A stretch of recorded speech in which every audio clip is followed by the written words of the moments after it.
প্রিয় দর্শক, এখন আপনাদেরকে আমি এই মসজিদের দোতলা দৃশ্য দেখানোর চেষ্টা করছি। আমি দোতলায় উঠছি, দেখেন দোতলায় দুই দিক দিয়ে সিঁড়ি, হ্যাঁ, বাম পাশেও সিঁড়ি, বাম পাশেও সিঁড়ি এবং ডান পাশেও সিঁড়ি। আমি বাম পাশ দিয়ে ওঠার চেষ্টা করছি এবং দোতলায় দেখানোর চেষ্টা করছি। দোতলা সেম। তবে একটা জিনিস হলো যে মসজিদে মুসলিম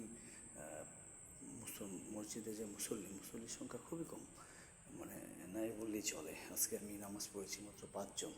তো দেখেন মসজিদের এই দোতলার অংশটুকু দেখানোর চেষ্টা করছি। এটা হলো বারান্দা এবং বারান্দার দেখেন কত সুন্দর কারুকার্য। বারান্দার পর হলো ভিতরের অংশ। এই যে ভিতরের অংশ দেখানোর চেষ্টা করছি। ভিতরের অংশ বলতে সিস্টেমটা এরকম যে এখানেও নামাজ পড়তে পারে, কিন্তু দোতলার এইটুকু অংশে নামাজ পড়বে আর ভিতরটা হলো মূল অংশ। এই যে দেখানোর চেষ্টা করছি, দেখেন কত সুন্দর। এখানে নামাজ পড়বে এবং নিচে হলো মসজিদ, নিচের তলা। এই যে নিচের তলা, আর এখানে আমি দোতলায় উঠেছি। দোতলা অংশটাও আপনাদেরকে দেখানোর চেষ্টা করেছি।